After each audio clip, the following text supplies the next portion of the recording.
I supported my wife through her addiction recovery, only for her to later say she needed to find herself while getting involved with her therapist. In response, I ruined their lives, and now they're pleading with me. My name is Kevin.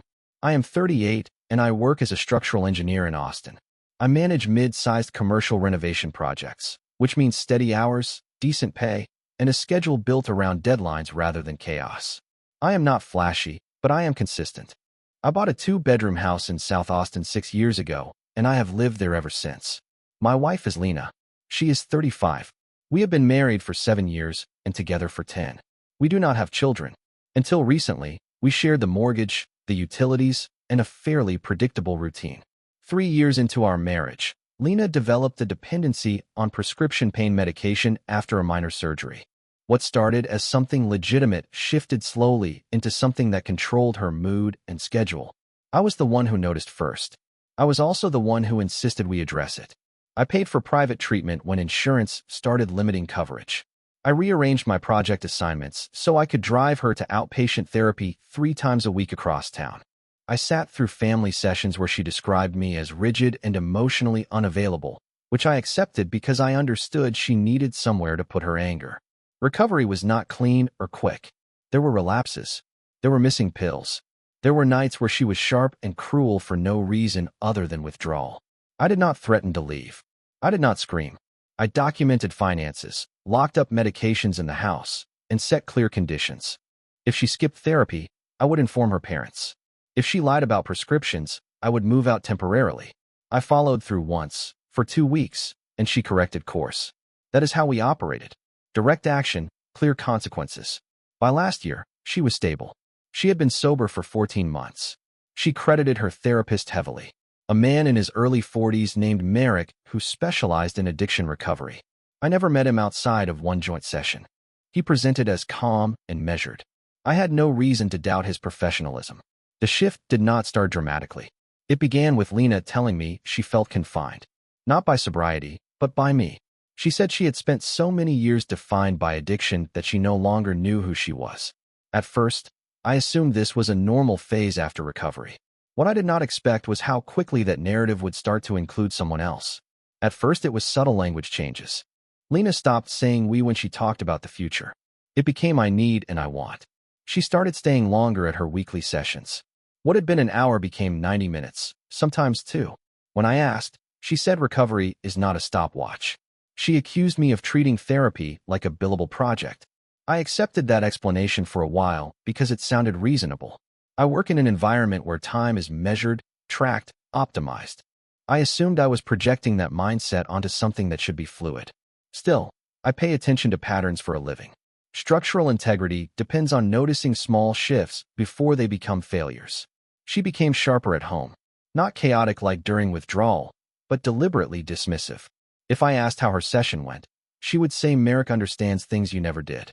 If I suggested we take a weekend trip like we used to, she would say she was focusing on growth, not distractions.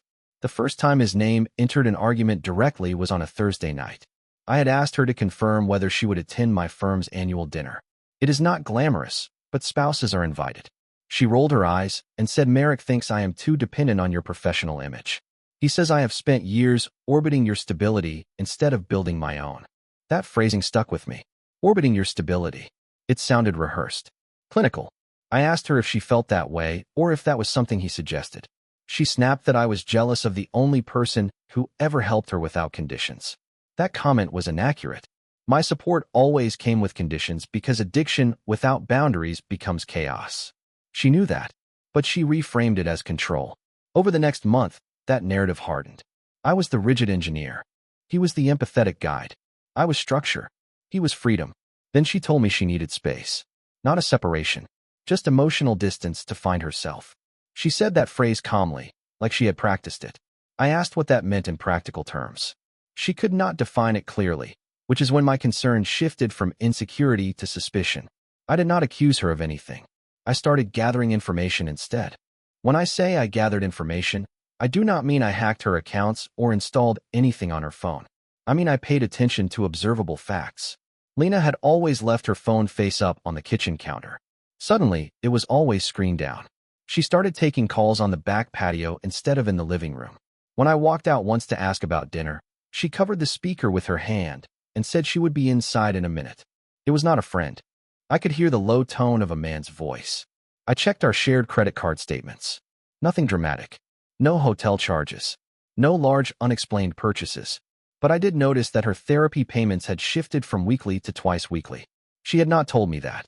When I asked, she said recovery is nonlinear and accused me of auditing her healing. I asked directly if she was seeing Merrick outside of scheduled sessions. She laughed in a way that was not amused. She said that is exactly the kind of paranoid control that proves I am not emotionally safe. That phrase again sounded rehearsed. Emotionally safe. I requested one concrete boundary. If she needed space to find herself, fine. But therapy should remain therapy. No contact outside scheduled appointments. No private messaging unrelated to treatment. That is standard ethical practice. I was calm when I said it. She stared at me and said, "You do not get to dictate how I heal." She also said something that changed the temperature of the room. She said, "You would not understand the connection we have because you only operate in transactions." Connection, not guidance, not support. Connection. That was the moment I stopped assuming this was just post-recovery identity confusion. I asked her a very simple question. Are you romantically involved with your therapist? She did not answer immediately. She asked why I always jump to worst-case scenarios. I repeated the question. She said, "I do not know what I feel yet." For me, that was an answer. I did not raise my voice. I did not threaten. I asked one more direct question. Are you in personal contact with him outside scheduled sessions? She said, "We talk when I need clarity." That phrasing told me everything. The house is in my name. I bought it before we got married. The mortgage, deed, and insurance are solely mine. She contributes to utilities and shared expenses, but legally it is my property. I have always been deliberate about paperwork. Not because I expected this, but because that is how I operate. I told her clearly that she would not continue living in my house while cultivating a personal connection with her therapist. There was no option presented. I was not asking her to choose between us in that moment. I was ending cohabitation effective immediately. She tried to minimize it. She said nothing physical had happened. She said I was overreacting to an emotional support dynamic. I told her that a licensed addiction therapist engaging in personal communication with a married client is not a support dynamic. It is a breach. And I will not share a bed with someone who is emotionally investing elsewhere while framing it as self-discovery. She called me cold. She said this proved she was right about me. I stayed practical. I told her to pack essential clothing, toiletries, and any personal documents she needed. I transferred half of our joint savings into her individual account while she stood there so she could not claim financial coercion later. I documented the transfer on my laptop. She asked where she was supposed to go. I told her that was no longer my responsibility. If Merrick was providing clarity and connection, she could lean on that. She said that was unfair. I said what is unfair is expecting me to fund a situation that disrespects me. I gave her 40 minutes. I remained in the living room while she moved through the bedroom, pulling clothes into a suitcase. There was no screaming, just tension. When she finished, I carried the suitcase to the front door and set it on the porch. I told her that once she stepped out, I would be changing the locks the following morning. Not out of spite, but because ambiguity creates mess. She stood there waiting for me to reconsider. I did not. She did not cry. That is something people usually ask when I tell this story. No tears, no dramatic pleas. She shifted tactics instead. She said I was abandoning her during a vulnerable phase. She said after everything she survived with addiction, I was proving that my support had always been conditional. I agreed that it was conditional. I told her that sobriety required structure, and so did marriage. I am not interested in open-ended emotional triangles disguised as therapy. She stood in the doorway holding her phone like it was a lifeline. I asked one last practical question. Are you planning to continue seeing him as your therapist while communicating personally? She said she needed him, not his program. Him. I opened the front door. I did not touch her.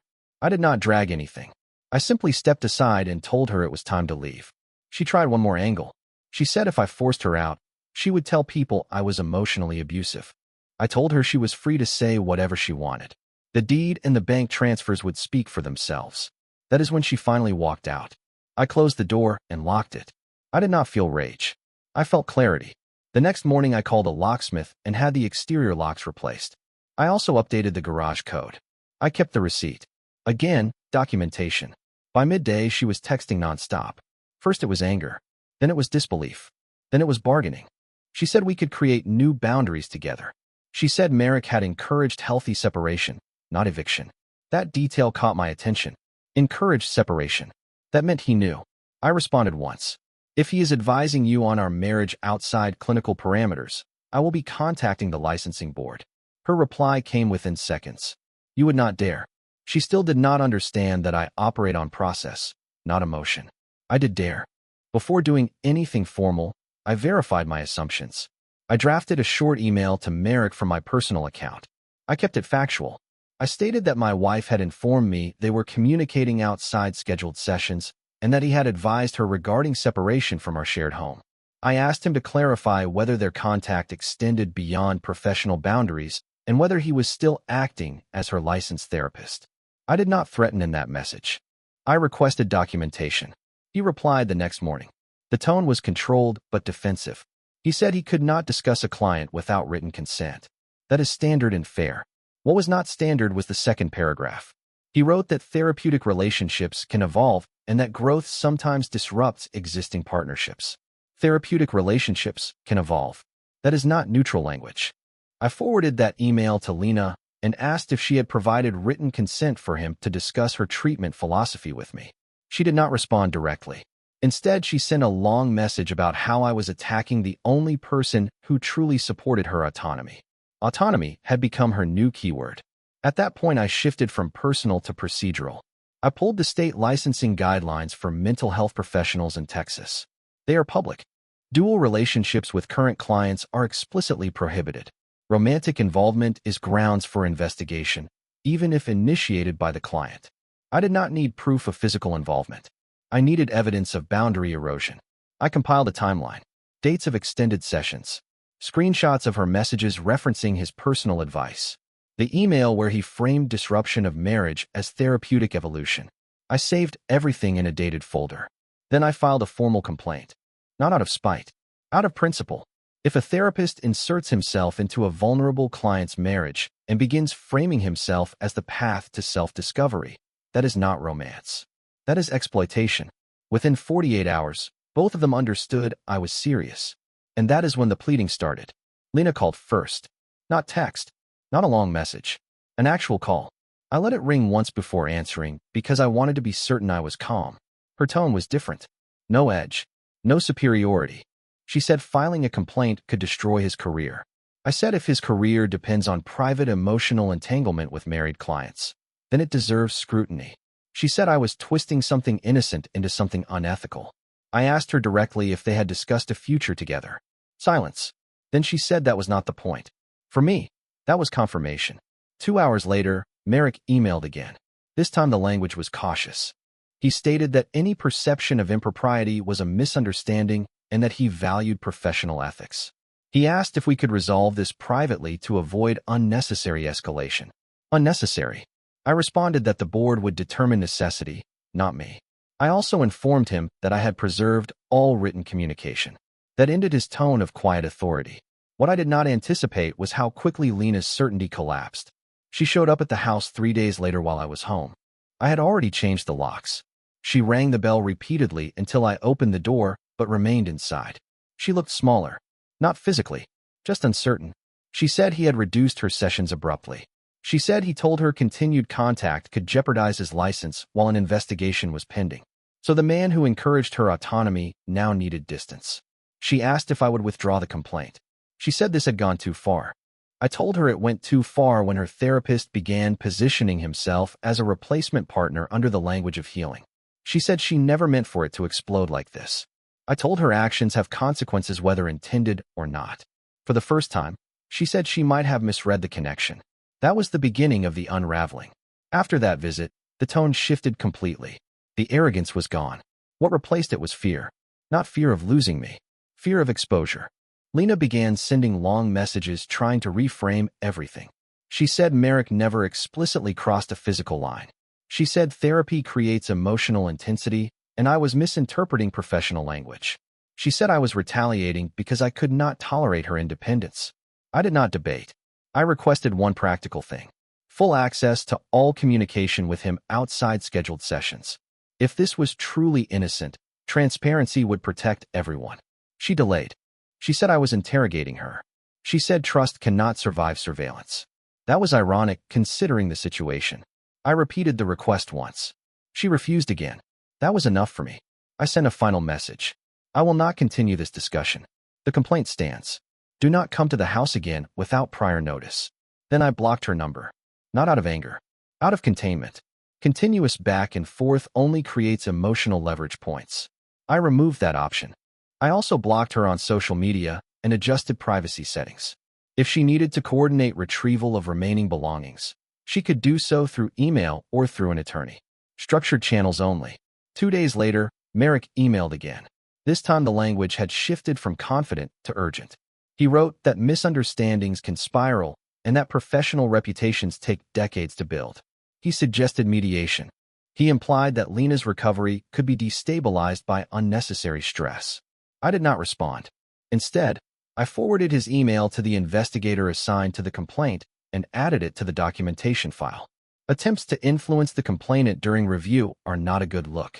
By the end of the week, both of them understood that access to me was closed. No emotional negotiations. No reactive conversations.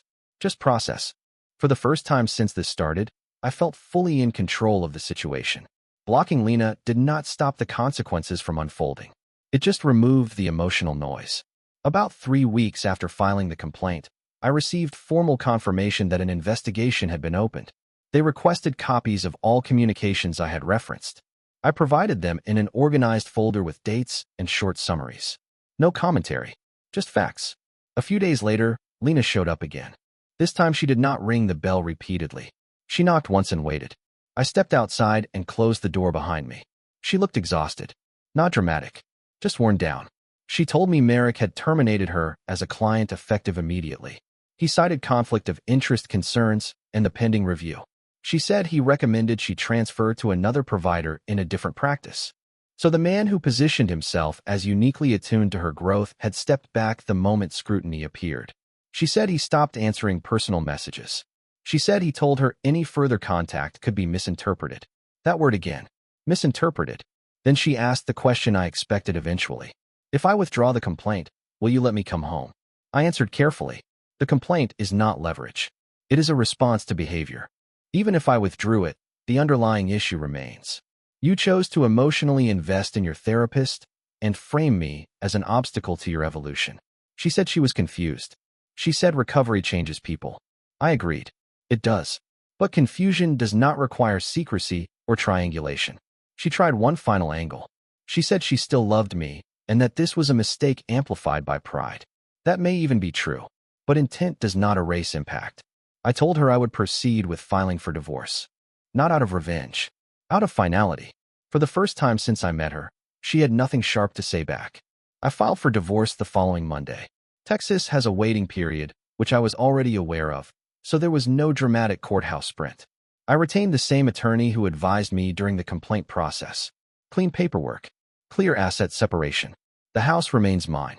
The joint savings had already been divided. There were no children to complicate custody. From a legal standpoint, it was straightforward. Emotionally, it was not chaotic either. That is what surprises people. There was no screaming match at the end.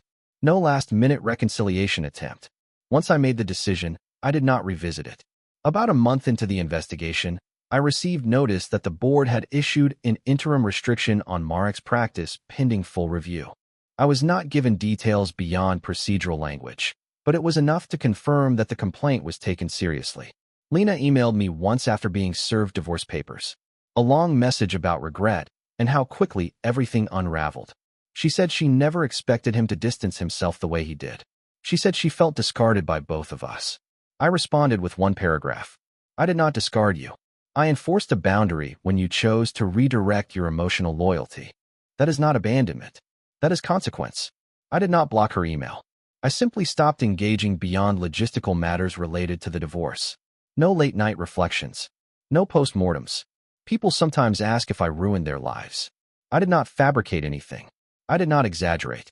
I documented, reported, and removed myself from a situation that disrespected me. If a licensed therapist decides to blur lines with a married client and frame himself as her path to self-discovery, that is his decision. If my wife chooses to participate in that dynamic while living under my roof, that is hers. My decision was simpler. I refused to subsidize it. Now the house is quiet again. The schedule is predictable. The locks are mine. And I do not regret acting when I did.